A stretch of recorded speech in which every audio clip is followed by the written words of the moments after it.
précédente vidéo, il a été expliqué qu'une trajectoire était l'ensemble des positions successives d'un objet pendant son mouvement et que ces positions étaient repérées par des coordonnées. Un autre moyen pour décrire l'évolution d'une trajectoire, mais aussi pour compléter les informations données uniquement par les coordonnées, ce sont les vecteurs.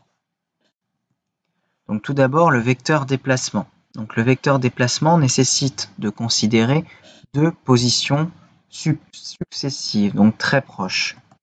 Pour cela, on zoome sur une partie de la trajectoire. Donc là, sur la trajectoire d'un boulet de canon. Donc soit M et M', deux positions voisines du boulet de canon, séparées d'un intervalle de temps delta t. Donc le point M et le point M'. Le vecteur déplacement est le vecteur M'.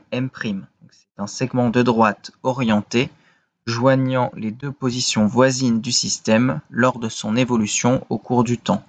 Donc si on le trace, on obtiendra ce vecteur-ci.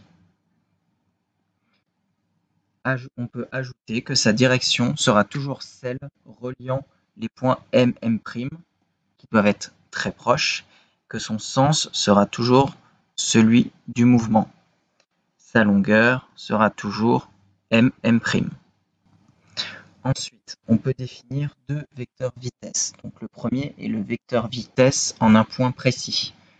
Donc on rappelle que la vitesse a pour unité le mètre par seconde ou le kilomètre par heure de manière usuelle. On rezoome sur une partie de la trajectoire.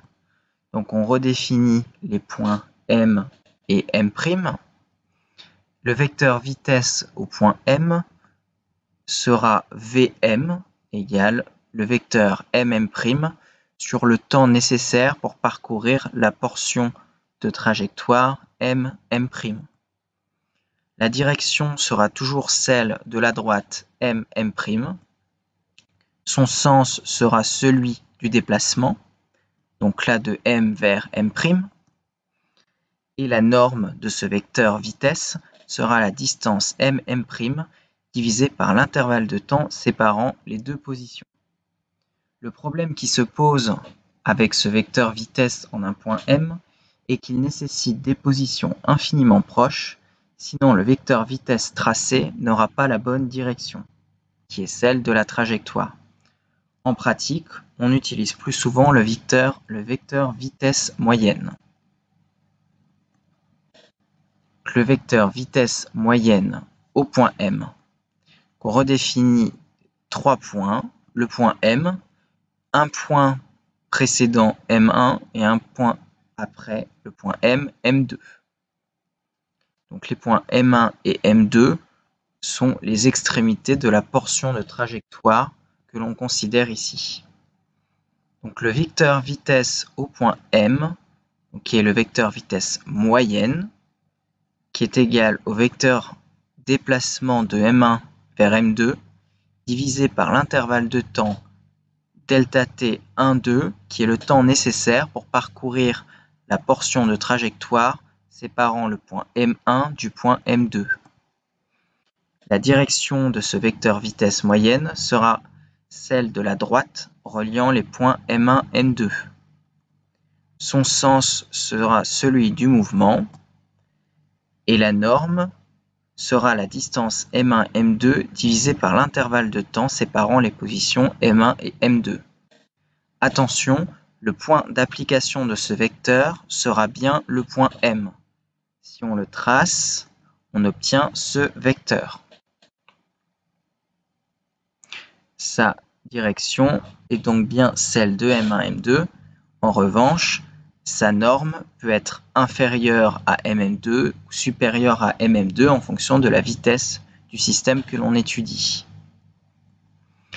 Deux exemples. Donc on va prendre des mouvements rectilignes. Dans le premier cas, c'est un mouvement rectiligne uniforme, car les positions sont séparées par des intervalles réguliers, les points sont dits équidistants. Si on trace les vecteurs vitesse, ils auront donc une trajectoire horizontale.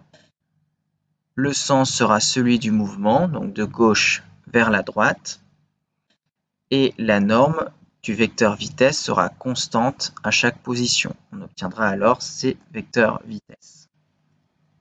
Dans le deuxième cas, les points ne sont plus équidistants. L'écart entre les points augmente de gauche à droite. On conservera donc la même direction et le même sens pour les vecteurs vitesse. Cependant, la norme du vecteur vitesse va augmenter au fur et à mesure de l'évolution du mouvement. On obtiendra alors les vecteurs vitesse suivants. C'est le mouvement rectiligne non uniforme avec la norme du vecteur vitesse qui varie pendant le mouvement.